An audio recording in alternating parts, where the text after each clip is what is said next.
Baiser, joie, béni sois-tu, bien-aimé de Christ. Voilà, nous avons terminé cette semaine 3 et nous allons faire un résumé de ce que nous avons vécu pendant cette semaine.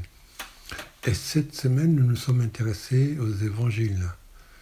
Alors, nous avons commencé par la fin des évangiles. Donc là encore, je répète ces fameux chiffres que je vous avais donnés. 28, 16, 24, 21. Alors, dans ce chiffre, ce sont les derniers chapitres des évangiles. 28, c'est le nombre de chapitres chez Matthieu. 16, c'est le nombre de chapitres chez Marc. 24 chez Luc et 21 chez Jean. En fait, il y a 5 chapitres qui parlent du récit de la résurrection. Ce sont les 3 derniers des synoptiques et les 2 derniers de Jean. Donc on dira que le chapitre 28 est exclusivement réservé à la résurrection chez Matthieu. Chapitre 16 de Marc, c'est la résurrection. Le chapitre 24 chez Luc, c'est la résurrection. Le chapitre 20 et 21, c'est la résurrection chez Jean. Nous avons vu le contenu de ces 5 chapitres et nous avons vu ce qui est commun, mais aussi le caractère propre dans chaque récit de chaque évangéliste. Alors, si nous allons au niveau des synoptiques, si nous faisons dernier chapitre moins 1, ça veut dire Matthieu 27, Luc 22, Marc 15. Nous avons la mort de Jésus à la fin, mais d'abord nous avons la comparaison chez Hérode, le chemin de croix, le crucifixion et la mort de Jésus. Dans les synoptiques. Alors, et chez Jean, le chapitre 19, nous avons toujours la comparaison chez Hérode, le crucifixion et la mort de Jésus. Maintenant, si nous allons dans l'avant-dernier chapitre, dernier chapitre moins 2, dans les synoptiques, ça veut dire Matthieu 26, Marc 14, Luc 22, nous avons le repas, la préparation du repas, la trahison de Judas, nous avons l'institution de l'Eucharistie au cours du repas, nous avons le Gethsémani, là où Jésus va dire aux apôtres, à Pierre d'ailleurs, tu n'as pas pu rester avec moi pendant 1 heure, veillez et priez car l'esprit est ardent et la chair est faible. Ensuite, nous avons l'arrestation de Jésus et la comparution chez les grands prêtres, les Sanhédrin. Et ce qu'on va retrouver par contre chez Jean, nous commençons par le chapitre 13 où il y a le repas. Et au cours de ce repas, nous avons le lavement des pieds. Et ensuite, nous avons l'arrestation de Jésus, le chapitre 18. La comparaison chez le Sanhédrin et chez Hérode. Ce qu'il faut retenir, qu'on retrouve les 3 sacrements, les 3 sacrements majeurs dans cette dernière partie des évangiles. Le premier, c'est le baptême. Matthieu 28, versets 18 à 20. Ensuite, dans les synoptiques, fin du chapitre moins 2, nous avons l'institution de l'Eucharistie. Deuxième sacrement. Troisième sacrement dans Jean. Jean 20, le 20 à 23, sacrement de réconciliation. Tous ceux qui veulent remettre les péchés seront remis. Et donc c'est très capital. Et par la suite, nous avons commencé les débuts des évangiles, où nous avons vu que ce n'est que dans Luc et dans Matthieu, avec les 2 premiers chapitres, où nous voyons la vie, l'arrivée de Jésus sur cette terre.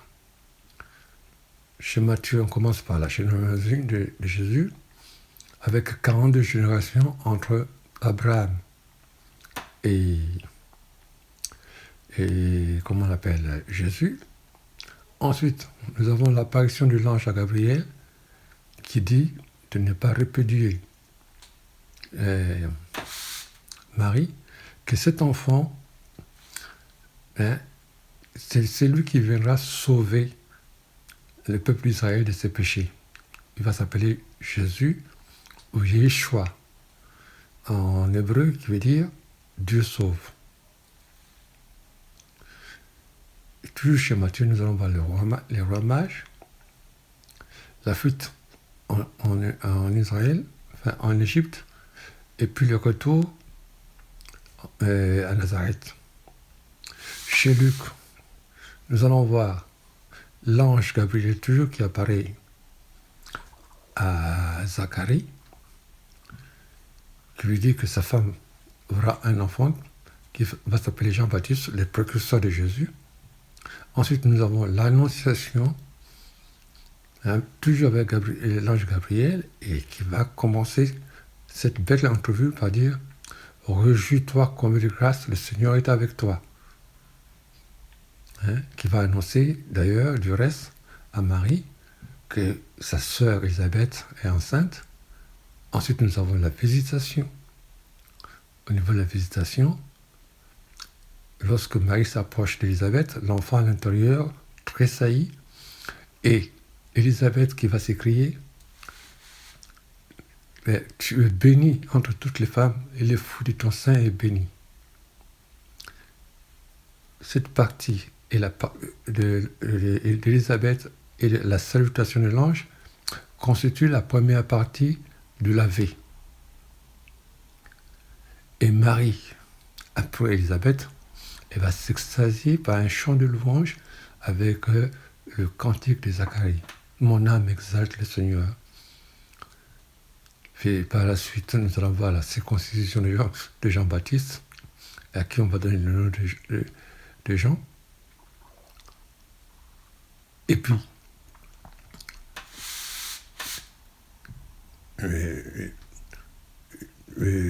nous avons les yeux de Zacharie qui vont s'ouvrir lors de la présentation. Enfin, il va reprendre la parole et faire son cantique de Zacharie. Après son cantique, qui sera suivi justement de la prophétie de Siméon, enfin, sa prophétie. Et nous allons voir par la suite, le 2e chapitre, la naissance de Jésus, avec les bergers. Et puis terminer ce bon parcours par la présentation de Jésus au temple. Et l'arrivée, Jésus qui parle avec le docteur de la loi. Et quand les parents, lui qui était perdu, quand les parents les retrouvent, il leur dit, mais voilà, mais vous ne savez pas que je suis aux affaires de mon père. Et on dit que Marie gardait toutes ces paroles dans son cœur. Voilà ce que nous voyons dans cette première partie, enfin, dans ces 2 chapitres de Matthieu et de Luc. Chez Jean, nous avons le prologue, qui contient 18 versets. Et je rappelle le premier verset qui dit « Au commencement était le Verbe, et le Verbe était avec Dieu, il était Dieu ». Et le verset 14 qui dit « Le Verbe s'est fait chair, il a habité parmi nous ».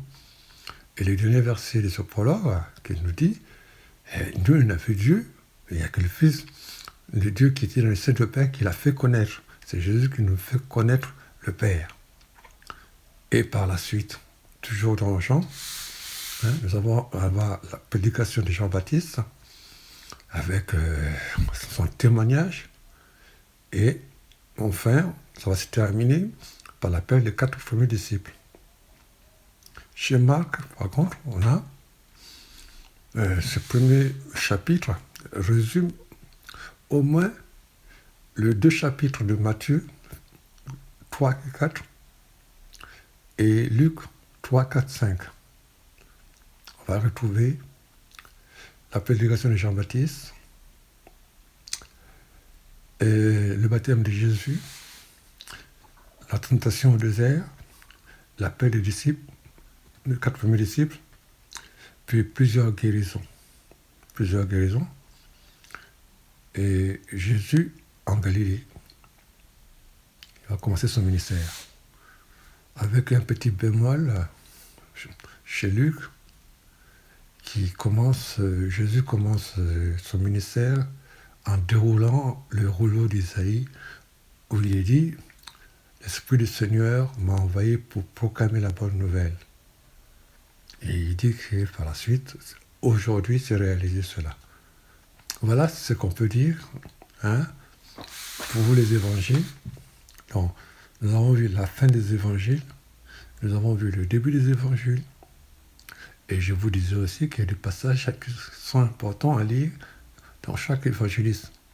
Je vous recommande particulièrement chez Matthieu, du chapitre 5 à 7, qui est le discours sur la montagne, le sermon sur la montagne.